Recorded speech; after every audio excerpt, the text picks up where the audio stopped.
wisdom, prudentia, justice, justitia, temperance, temperantia, courage. fortitudo. Applying ancient philosophy to modern life, this is the Sunday Stoic.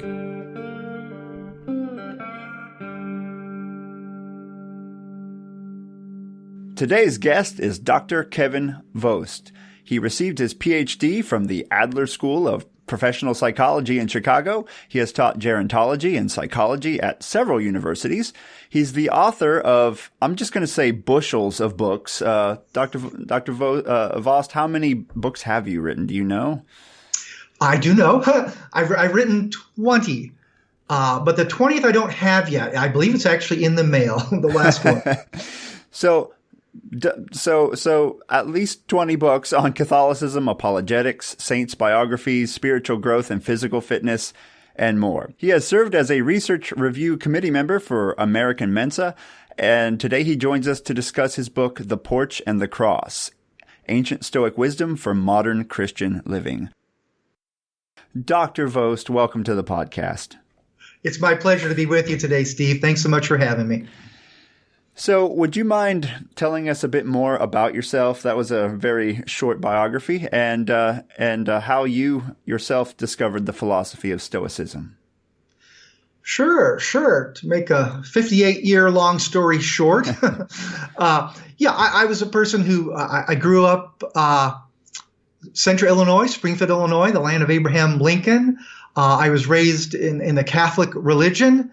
As a teenager, I was obsessed with the world of bodybuilding and muscle building and strength training, which I wouldn't call myself obsessed, but I'm still very much a fan and a practitioner to this day. In my late teens, I got very immersed in philosophy, especially atheistic philosophers like Friedrich Nietzsche, Ayn Rand, Bertrand Russell, and others. Went through about a 25-year time frame where I considered myself an atheist until my early 40s, when, partly influenced by a line from the Stoic philosopher Seneca, I found myself, working my way back to faith, finding it reasonable, and becoming a Christian again. Along this whole journey, both as an atheist and since in my return to the faith, I was enamored with the Stoics, the power, the beauty, the philosophy of the ancient Greek Stoics, primarily through most of those years, the writings of Epictetus and Seneca and Marcus Aurelius. And in recent years, I've also discovered the remaining fragments of Musonius Rufus. We could flesh out if you like, but I will just say that the Stoics have had a big impact on my life for about 40 years now. Now, do you recall what that line from Seneca was that changed your trajectory? I sure do. If I can give you my sloppy Latin, nihil minus est homini occupati quam vivere, which would be the busy man is least busied with living. Okay, it was a statement from his essay on the shortness of life. And at that point in my life, I was extremely busy. I was working full-time, doing college teaching part-time. I realized I had no time to reflect. That Socrates said the unexamined life is not worth living. Right. So that line really hit me. I started saying no. I turned away from some of my overabundant obligations and had time to reflect and think about things deeply again, including the writings of the Stoics. And it wasn't for within a year after that I wrote the first of these many books. Once I had leisure, could devote myself to philosophy, it wasn't too long until I wanted to start to share that. So it was really a monumental thing, that insight that really hit me from Seneca. Well, one of the questions I was going to ask last, I'll just move up in line here to first. So based on that idea that the of being too busy and not living, what do you do? How do you organize your life in such a way that you can write so prolifically? How do you find time for that? Well, I must admit, I have a big advantage right now since I'm retired from full-time employment. But actually, though, most of my writing was done while I worked full-time in the field of disability evaluation for Social Security. We did mental and physical disability evaluation. And at times then, too, occasionally I did some part-time college teaching. But at the time I was fully employed and writing books, the main benefit for me was that I'm just by nature a very early riser. Okay. Like my dad, by 4 a.m. or something, I'm up and I'm full of energy. So you're an 8 o'clock mass guy.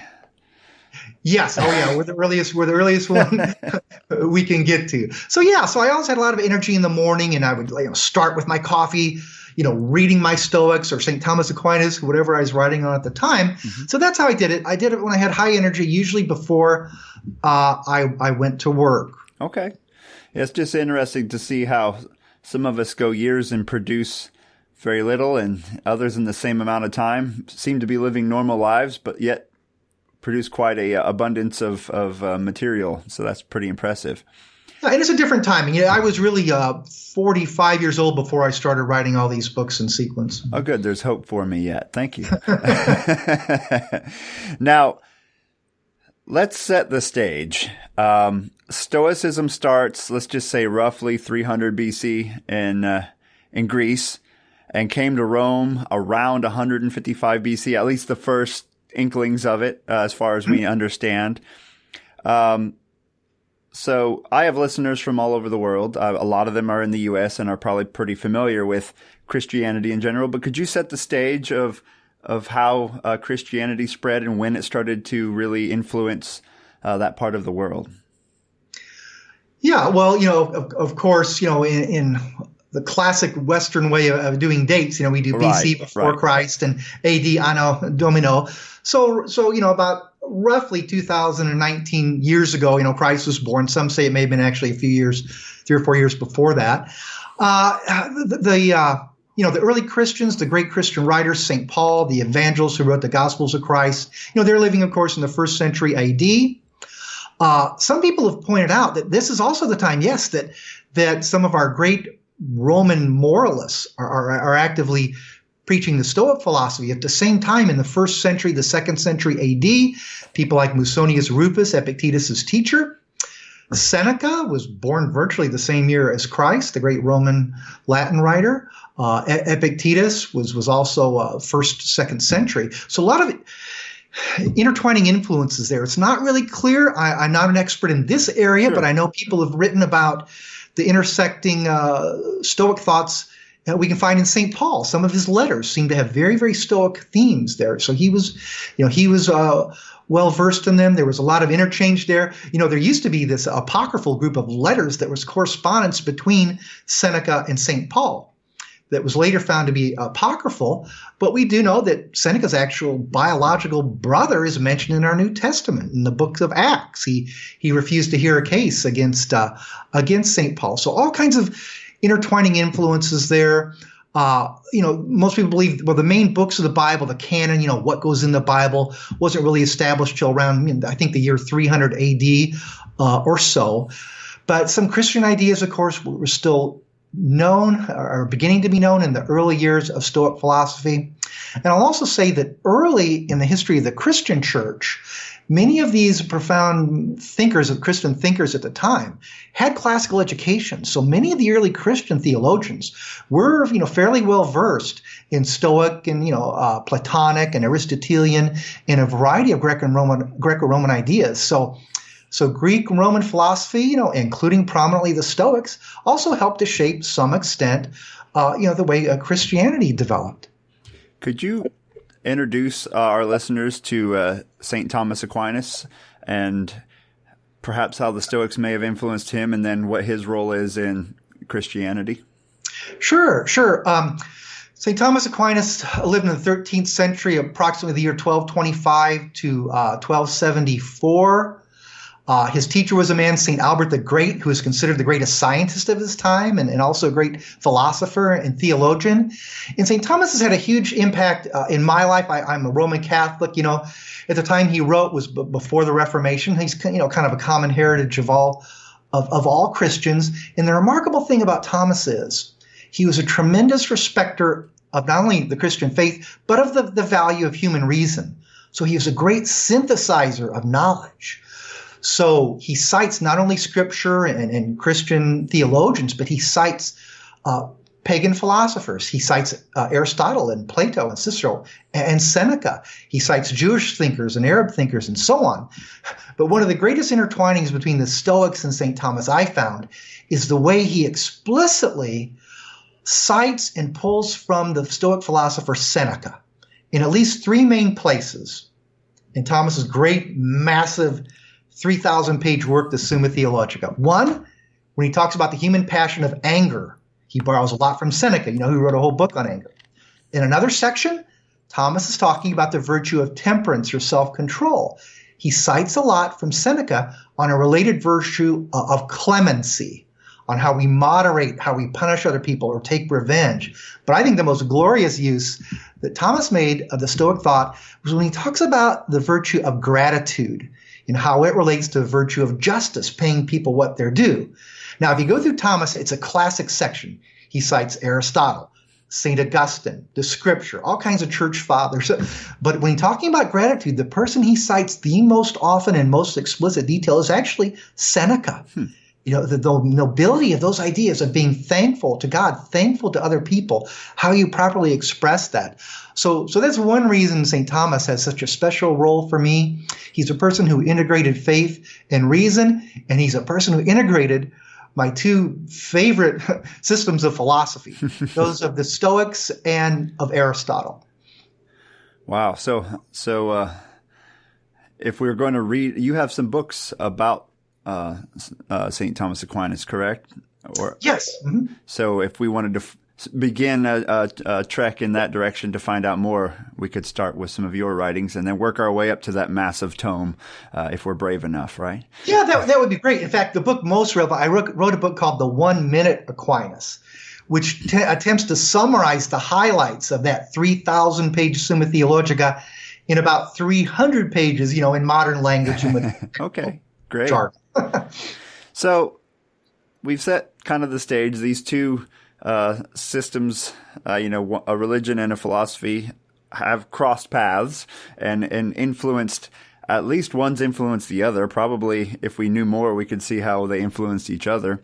But what are some Stoic practices then that you have found integrate well into Christianity or the practice of Catholicism? Okay, well, for me, my first profound insight and aha about the Stoics was in my late teens. And I discovered them through a man who happened to be an atheist, Albert Ellis, the founder of rational emotive therapy. As a psychology student, I learned that Ellis credited insights from Epictetus as the basis of his therapy. Aaron Beck, a psychiatrist who founded cognitive therapy, also credited an insight from Epictetus. And that main insight is in Epictetus' little handbook, the 5th little chapter. And it says that people are disturbed not by things, but by the views they take of things. One of the fundamental Stoic insights that goes along with the idea that some things are within our control, some things are not within our control. We need to focus what we can control. And to some people, it might be a bit of a surprise. One thing that we can train ourselves to control is our emotional reaction to outside events. So to me, that became kind of like the key driving idea. I sometimes say how, like, when I was young, I had a tremendous fear of public speaking. My face would turn beet red. I have a ruddy complexion to begin with. My heart would pound. My voice would falter. And it was through reading Ellis and the Stoics that I was able to totally overcome that fear, just by kind of like thinking, well, what if all these things go wrong? If I spit on the audience and I realize my zipper's down and all this, well, so what? I've done all those things. If anyone you've done all those things too. And I had the same issue with my first public speaking. We'll go way back. Was when I was a kid reading at Catholic Mass when you had to, do the readings. Yes. And I was shaking and then it didn't get better for a long time. It took a while to get to where I could talk in front of a group and not have the same symptoms you're speaking of. Yeah. And it's interesting. It varies. I believe even Cicero said that sometimes he would, one of the greatest speakers of all history, said he would get a little anxious before speaking, but the biggest talk I had to do in college, I used that idea that, so what? Maybe I'm the worst speaker in the world, but somebody's got to be. It could be me, big deal. And I also did what Ellis called a shame attacking exercise, which is that's actually also a reference to this in the life of Zeno, in Diogenes Laertius' life of Zeno, the founder of the Stoics. Yeah. It's like his teacher, Crates the Cynic, made him go around town carrying this big bowl of lentil soup. And he saw that Musonius was embarrassed by this ridiculous thing he was doing. And when he saw that when he saw that Zeno was embarrassed and tried to hide the bowl, it says he took his staff, cracked open the bowl, it spilled all over the front of him, and Zeno ran away. And he said, "What are you running from, you little Phoenician? Nothing terrible has befallen you." So that idea that you make something shameful happen, you realize it's not the end of the world. So that pivotal talk for me, I got up there and I told the class, in a psychology class, I said, "I'm sorry if I turn beet red, if you can see me sweating, if my voice cracks, this kind of thing scares me to death. So please, I ask your forgiveness in advance." And then I just got on with it, And it worked. And I never really became nervous since then. And I realized too, Epictetus himself talks about this in the discourses. He says, if you decide you want to be a speaker or have, say things out in public, ask yourself, what do you want? Do you want praise from other people, or do you want to try to do good? And he said the correct approach would be you want to try to do good. Right. And in modern psychological terminology, we talk about being either ego-oriented or ego-driven. Oh, look, the focus is on me, or task-oriented or task-driven. And that was an important Stoic lesson that I tried to apply. If I have to give a talk, I'll do my best to prepare. And maybe I'll flop. Maybe people won't like it, but I can't control that. Right. All I can control is trying to do my best. So lessons like that when I was a young man, that just made a profound difference to me. I've had similar thought processes before I discovered Stoicism, when I decided to scare myself into performing at open mic nights with a guitar, right? Like this might not go well, but all I can do is focus on my end of the bargain and do the best I can. And that, I think that helped me to kind of break through that barrier of public speaking. And then, of course, once I started teaching, you do it every day. Yes, exactly. That practice, virtual, like Aristotle said, we become builders by builders and harpists by playing the harp. We become speakers by speaking, and by loving and focusing on what we're going to talk about, right? Sure. I imagine your passion for biology comes through in those talks, in lectures, I'm sure. I do my best. Now, so there's one way that a Christian, or really anyone of any faith, could apply Stoicism to their lives. Are there any other ways of approaching that you'd like to discuss? Oh, yes. And that incident, just one particular to me, but in general, that idea of that emotional control. The Stoics write a lot about our desires and passion. So from a Christian perspective, they have techniques that we can use to help curb our own vices and sins, to train ourselves. Their whole thing is, to become less focused on simple pleasures and more focused on things that matter, virtue, honesty, truth, and beauty. So if we practice these Stoic techniques, we can make ourselves much less susceptible to lust and desires and anger and all of the classic, deadly sins. So it's very, very practical if our goal is to live a more Christian life, because that's what these first and second century Greco-Roman Stoics were all about. Not philosophy, simply as a speculative endeavor, but as something that's going to shape the way we live our lives. So we live good lives, virtuous lives. So we become happy and we become most helpful and useful to other people all the while. Yeah, the thing that appealed to me about Stoicism was its direct call to action, basically. It's not think about whether a tree makes a sound in the forest kind of a thing. It's get out there and work on it. And I've heard some critique Stoicism from a Christian perspective, saying that they don't emphasize things like charity enough, for example. But from my view, it depends on how you look at it. If you think of the cosmopolis and your duty to your fellow humans, you could kind of consider justice and charity to be interrelated topics. Do you have any thoughts on that? If you're looking at charity as, the Christian theological virtue infused in us by God. Well, they weren't Christians. They didn't know that. Mm-hmm. If you talk about, the idea of charity and just love for your fellow man, they were very, very strong in that. I mean, all of our major Stoics, you could cite examples. Seneca himself sometimes comes out very strongly. So every other person presents me with an opportunity for kindness. They talked about that this nobility of soul can be acquired by slaves, by a person in any station in life. They said that we should show nobility. I mean, show love and kindness and compassion to all people, whether they're a slave or a noble person. That idea that we're all tied together as human beings. Marcus Aurelius is really strong at this. We should never hate another person, he says, because we're kin to them. He says, not in terms of our seed or our blood, but because we all share in intelligence and in a spark of the divine. So in a sense there, we're all brothers on a natural level. Some of the Stoics wrote about us being made in the image and likeness of God, as having intellects and wills unique among all the other creatures on earth. So in that regard, the Stoics aren't going to talk about charity in the same way Christians are. They didn't know a Christ or Christian theology. But I think they're very often some very, very loving and just elements reaching out towards others in Stoic thought. Now, some of the criticisms I've seen at times, some will say they may encourage pride. Like especially Seneca, there's certain lines in there. He says, when you use philosophy to develop self-control, he says, in some sense, you're becoming even more than a god because you're frail and you develop this power to be, undisturbed by anything. So some Christian writers have warned about Seneca and pride, but when I think at the deep level of pride, meaning a rejection of God in favor of your own will, I don't see that in the Stoics at all. Almost all the major Stoics, one of their main ideas is that we're going to follow nature or follow God, make our will conform to God's. Now, sometimes some of them, viewed God as a part of nature or as infusing all of nature, so they don't have an exactly Christian concept there. But again, the fundamental idea is we're going to use our reason to follow God. So I don't see that a pride that rejects God is in any way a real component of the Stoic view of the world and God and the universe. Sure. Are there any other issues? I guess let me just ask it as my patron Joel had several questions for you, and they were all very good, better than I will come up with on my own. All right.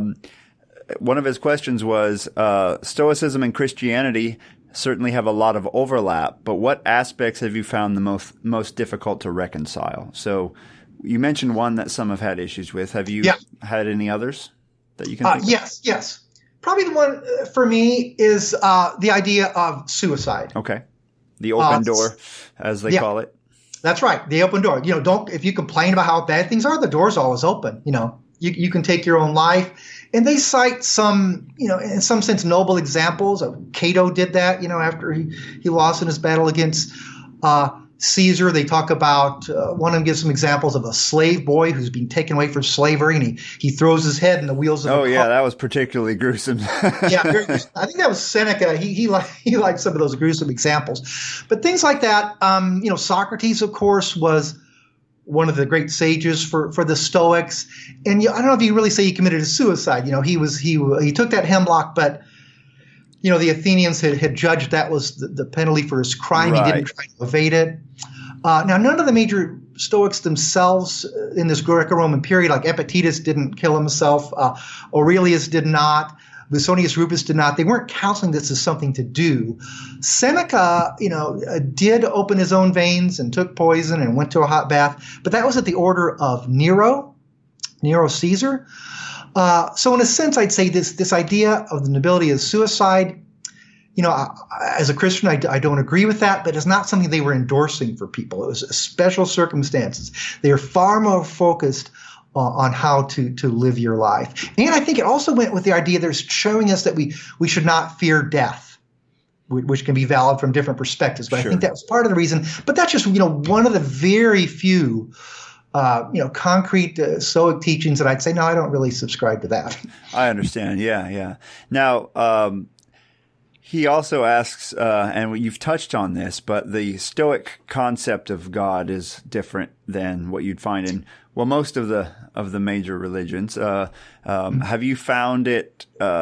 Have you been able to relate to what they say, or do you find it off-putting? I guess would be a way to think about it. Yeah, no, I can relate. And people even just sticking to Epictetus and Seneca and Marcus Aurelius.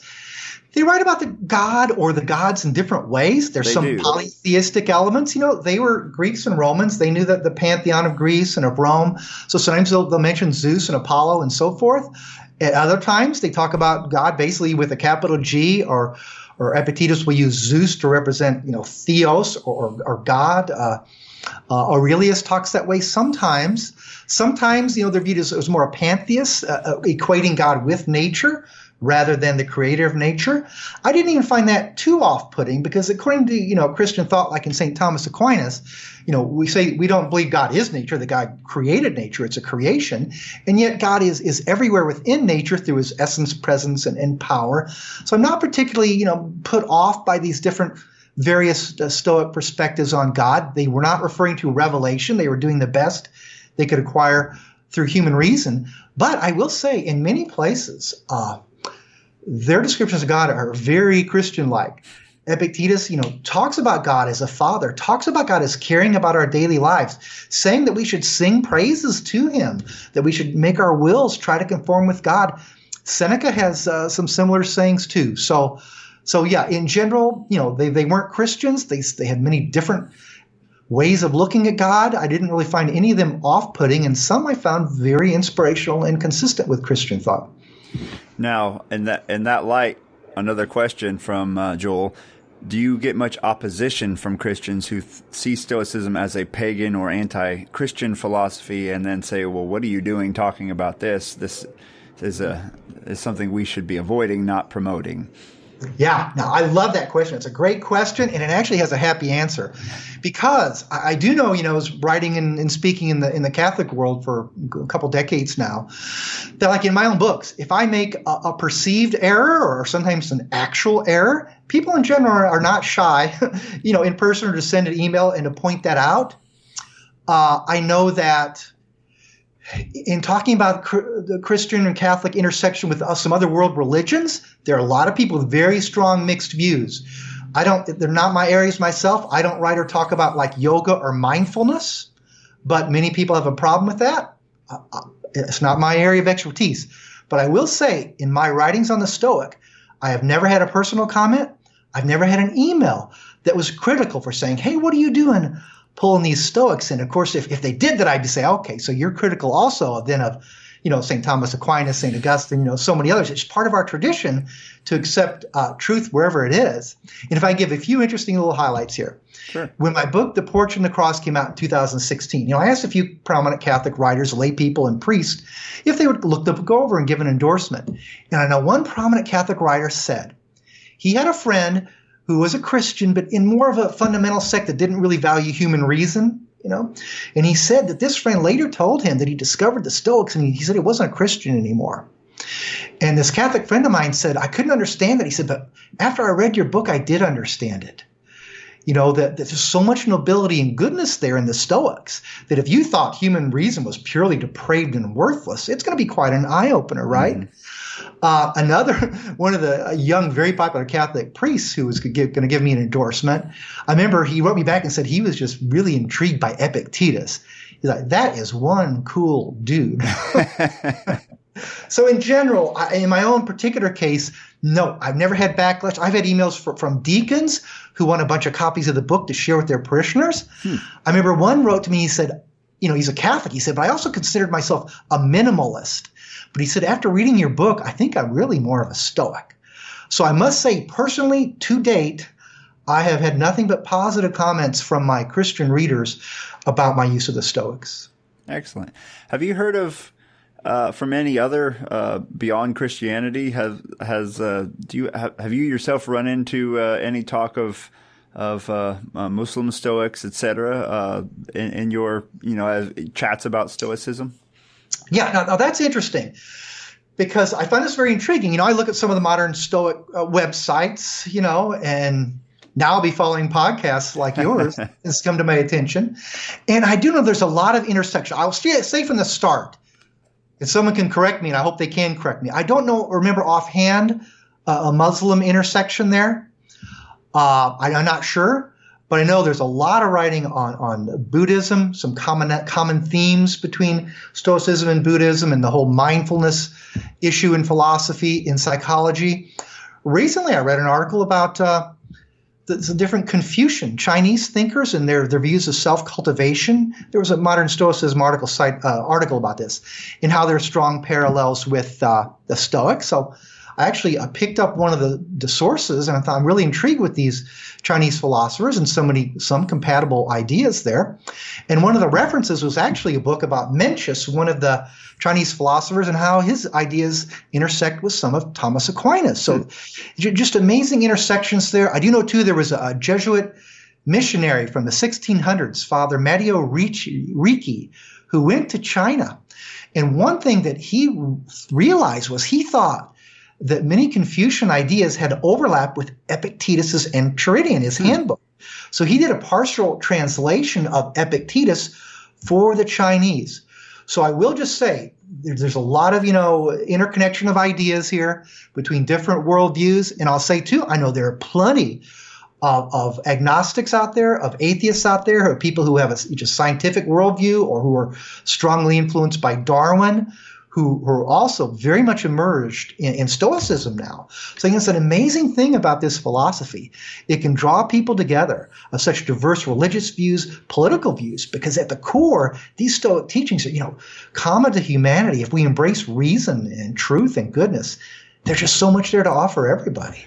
Well, that's what I found with this little podcast that I have. I have folks listening in Indonesia and Australia and Vienna, Austria, and Canada, and all over the U.S. And so I've heard from folks from different faiths, and I had one write to me the other day and said, "I'm one of your every Sunday heathen listeners, and thank you for giving me something to think about." And so it's you're right. It is a place where we can go and find a commonality where the world seems in a lot of ways to be all about dividing, and this is something that can bring folks together. I have not had the opportunity myself to go to a Stoicon or anything like that to actually see a bunch of Stoics in one place. Now, have you been participating in speaking at Stoic events? Well, good question. As we're speaking today, my first will be 3 days from now. the Stoicon X in Milwaukee, Wisconsin will actually be my first experience. I'll be speaking. The title of my talk will be, 40 Years Under the Porch. Lessons Ancient Stoics Taught a Modern Psychologist. So there, my talk will be just the very different ways they impacted me, the different ways they impact people. So I think this is an exciting thing that people are getting together now at these Stoicons, throughout the world, forming different chapters.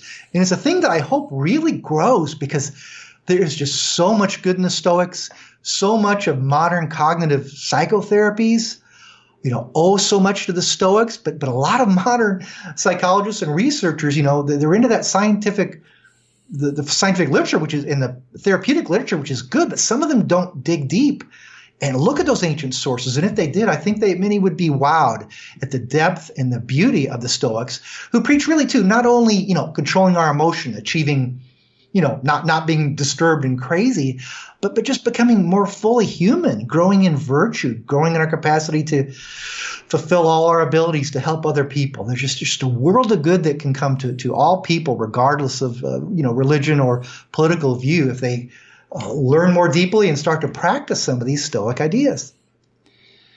So if someone wants to learn more about you, see what else what your other works have been, where could they go to do that? Sure. Well, my own website's just drvost.com, just drvost.com.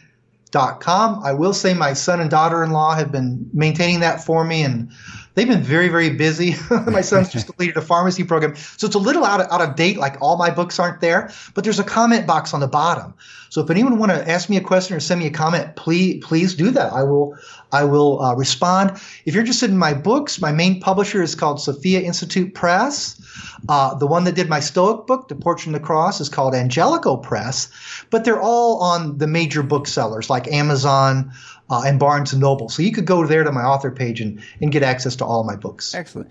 Before we go, let's switch gears for just a second and see if you have any advice to offer listeners that might have a Stoic bent to it on going from out of shape to in shape, because one of your other well, like we said, passions, quote unquote, yes. is physical fitness.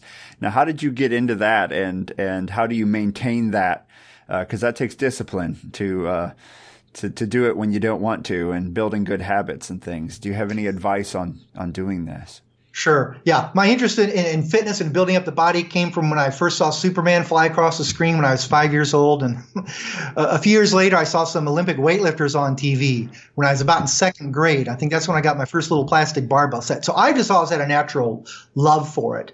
As far as doing it wisely, I found the Stoics of great help there. Scattered throughout their sayings, they use bodily analogies and sometimes actual bodily advice. So if people are interested, I wrote a little article called Show Me Your Shoulders, which is a quote from Epictetus, the Stoic workout, a couple years ago. That's on the Modern Stoicism site.